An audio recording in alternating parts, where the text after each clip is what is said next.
Olha, presta atenção que agora a gente tem uma reportagem exclusiva para você. Você vai acompanhar uma reportagem concedida à nossa equipe de reportagem pela dona do berçário de Nerópolis, Flaviane Lima Souza. Depois da morte do menino Salomão, de 2 anos, ela não conversou com nenhuma equipe e recebeu a nossa equipe. O Salomão foi esquecido dentro do carro e acabou perdendo a vida. Também falaram com exclusividade, após a conclusão do inquérito que apurou o caso, os pais do menino Salomão. A Record Goiás também obteve com exclusividade novas imagens do menino no berçário. Vem acompanhar o caso com a gente. Até. 2 famílias destruídas.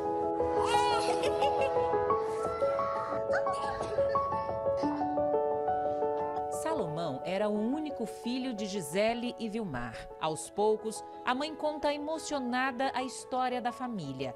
Gisele perdeu 3 bebês. A gravidez de Salomão foi de alto risco.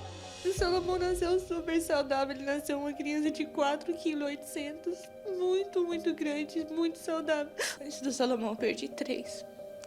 O segundo eu perdi com quase 4 meses, eu precisei fazer uma curetagem, foi muito difícil. Logo depois eu engravidei e também tive um outro aborto espontâneo. E o Salomão foi debaixo de muita oração, eu sofri muito para ter meu filho, muito. Ele estava molinho. Quando eu falo, ele estava com a unha começando a roxear de dentro para fora e a boca também, eu abri a boquinha dele. Mas eu não consegui ver nenhum sinal naquele momento, sabe? Não conta pra ninguém, pelo amor de Deus, gente. Gente, oh, Jesus amado. Oh, meu Deus do céu. Não liga pra ninguém, não. Flaviane é a dona do berçário onde o menino ficava no período da tarde havia 3 meses. A imagem não mostra, mas é ela quem conversa com uma funcionária desesperada, depois de encontrar o menino desfalecido dentro do próprio carro. Mas o que ele vai falar? Fala que ele estava dormindo e ele não acordou. Gente, eu não posso falar que eu esqueci ele no carro. Não, o bebê dela. Fala que ele estava dormindo. Eu não posso falar que eu esqueci, que ele dormiu na casa, vou preso dessa minha vida. Quando eu abri a porta, eu acho que com o balanço da porta do carro, né, ele tava com o corpinho pendurado. E aí foi naquele momento que a gente perde o chão, não tem... Eu perdi totalmente. Eu lembro que a minha chinela arrebentou naquele momento que eu corri muito rápido, eu desprendi ele e corri para dentro. No dia 18 de fevereiro, Flaviane buscou Salomão em casa para levá-lo ao berçário. Era 12h50. Ele foi colocado na cadeirinha no banco de trás do carro dela e os dois seguiram. O trajeto durou 12 minutos. Flaviane estacionou o carro na porta do berçário. Salomão permanecia no banco de trás, na cadeirinha. Ela disse que pegou algumas sacolas que estavam no banco da frente e saiu, já que tinha que atender os pais de 3 crianças que estavam iniciando as atividades naquele dia. Ela estava apressada, trancou o carro e saiu correndo. Flaviane passou quase 4 horas dentro do berçário, mesmo tempo que Salomão passou dentro do carro. Aquela foi uma tarde muito quente. A temperatura do lado de fora foi de 33 graus Celsius. Imagine então um veículo com todas as janelas fechadas. A temperatura lá dentro foi muito maior, podendo chegar a 50 graus. Essa imagem mostra o carro de Flaviane parando na esquina do berçário. Não dá para ver o momento em que ela desce do veículo. Possivelmente eu entrei já pensando que ele já estava lá dentro, sabe? E foi aí que eu segui a minha rotina normal. Salomão estava na creche desde dezembro de 2024. Eu coloquei porque eu achei que o meu filho estava com algumas características de autismo. E aí eu falei, eu vou colocar ele na creche para ele desenvolver, porque até então ele ficava só comigo. Meu marido saía para trabalhar e o Salomão ficava comigo. Gisele fazia elogios a Flaviane em trocas de mensagens. O Salomão, ele fazia aniversário no dia do meu aniversário. No dia 5 de fevereiro, eu cheguei, né, lá no berçário e as meninas tinham feito uma festa surpresa para mim. E eu olhei para ele e disse, não é justo com ele não ter uma festinha. Aí eu já liguei, pedi um bolo, a gente cantou parabéns, a gente encheu o balão. Os pais não se esquecem desse dia.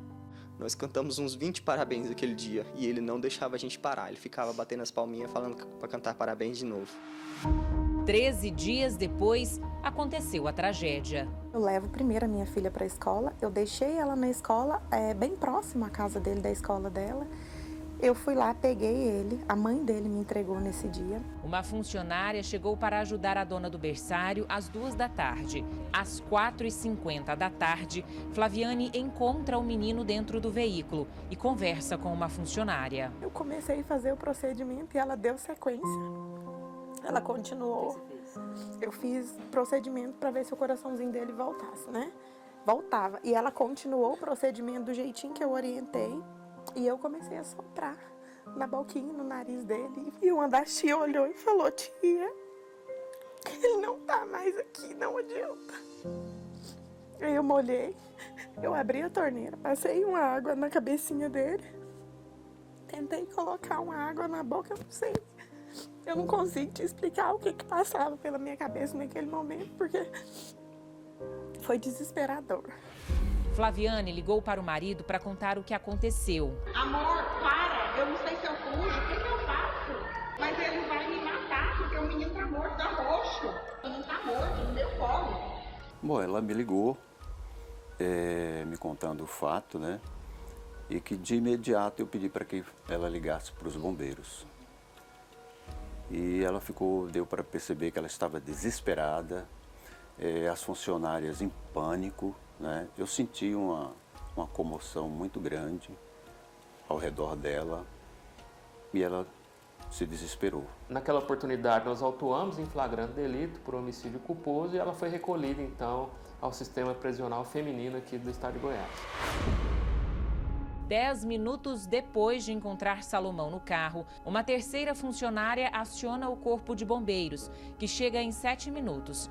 A criança é levada imediatamente para o hospital. Nós subimos para a UTI do hospital. Por coincidência, foi o momento em que a mãe recebia a notícia do falecimento da criança. Então foi um momento de extremo desespero, a gente presenciou o desespero da mãe, do pai.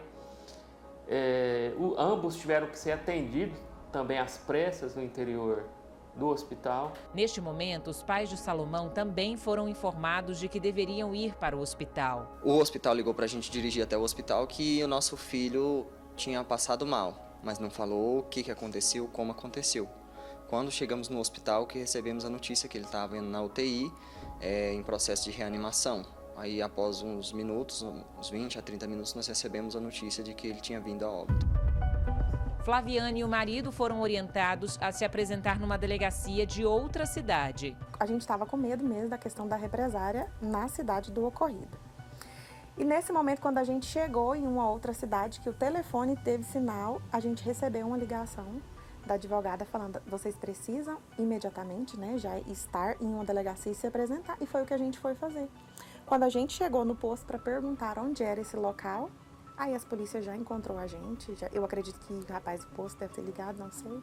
Mas eles já encontraram, já perguntaram: vocês são do caso de Nerópolis? A gente sim, a gente contou desde o primeiro momento o ocorrido, porque em nenhum momento tinha a intenção de fugir, de não contar a verdade, porque era algo que foi algo assim que ninguém esperava, e ninguém premeditou nada. Então foi nesse momento que eles pegaram a gente e aí a gente foi para a delegacia para contar o que realmente tinha acontecido.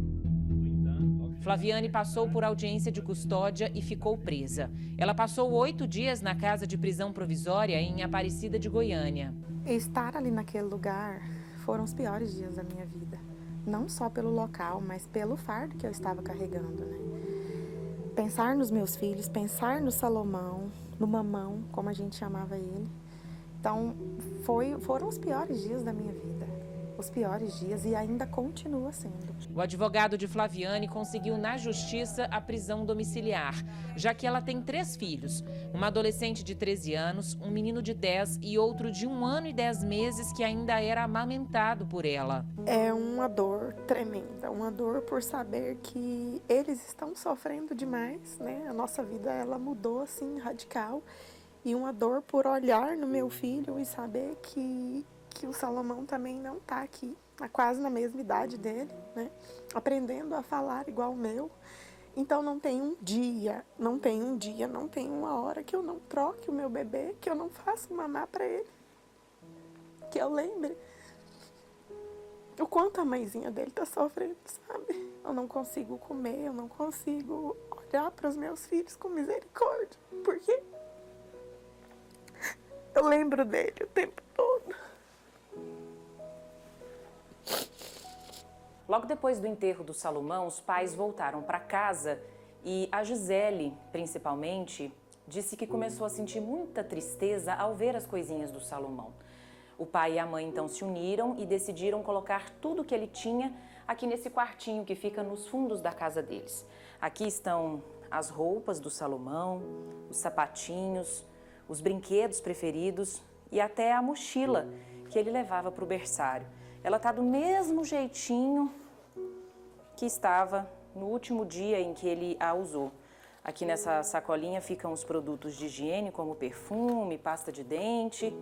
Aqui dentro, algumas troquinhas de roupas. E nesse outro bolso aqui, até as fraldinhas que ele usava lá. Eu não conseguia olhar pro quarto do meu filho e não ver ele. Eu não conseguia deitar no meu quarto e não fechar a porta. Então, na quinta-feira, eu conversei com meu marido e falei, pelo amor de Deus, tira as coisas do meu filho dali, que eu não dou conta de olhar para aquele quarto.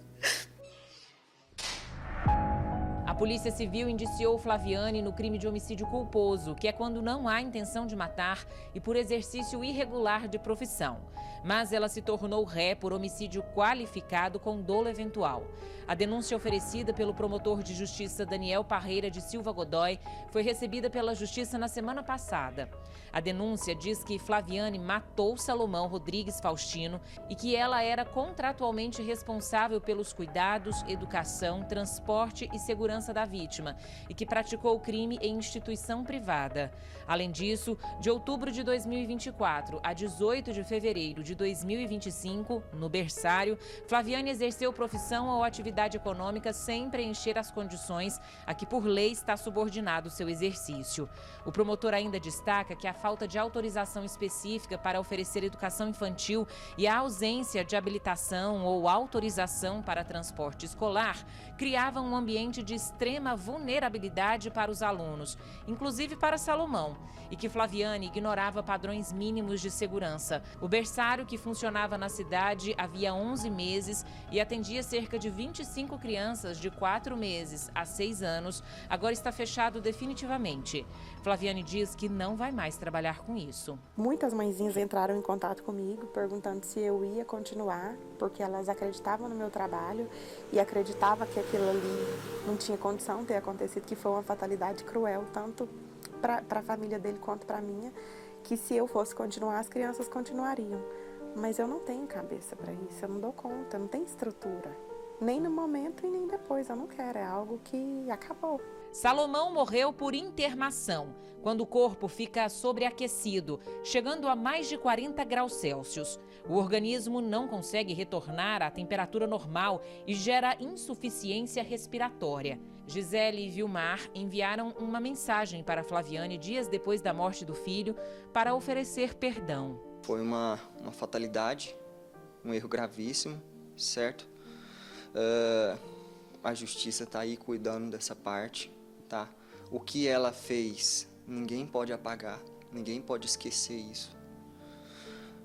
Isso não é passível de perdão, a atitude, mas a pessoa, a Flaviane, a profissional, meu coração perdoou. Gisele está inconsolável. O Salomão, ele é a minha maior alegria. Mas agora ele está sendo a minha maior dor, porque eu tenho muita saudade do meu filho.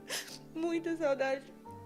Mas o Salomão, ele era amor, então eu não posso ter raiva. Eu quero honrar meu filho, mas não posso ter raiva de ninguém. Visivelmente abatidos, Vilmar e Gisele dizem que tiram forças das lembranças que têm do filho. A minha vida tem que seguir. Eu não posso cair. Eu tenho que levantar e eu tenho que seguir. As pessoas de fora olham, a Gisele tá forte, eu não tô forte, eu tô tentando ser forte. Eu tô tentando dia após dia ser forte, porque se eu cair eu não levanto. Beijo, manda beijo pra ela. Flaviane espera que um dia possa pedir perdão pessoalmente para os pais do pequeno Salomão. Eu tive a oportunidade de falar com ela pelo WhatsApp, de pedir perdão para ela. Eu falei para ela, eu só preciso que você me perdoe. E ela disse em mensagem, inclusive, que estava perdoada e que uma mão não ia querer que a tia Flaviane passasse por tudo isso. Então, que estava perdoada. Mas eu quero dizer para ela que eu quero muito. O meu pai, a minha mãe, a minha família inteira quer encontrar com ela, quer dar um abraço. Eu sei que ele não volta mais, mas a gente quer muito ter essa oportunidade de estar com ela.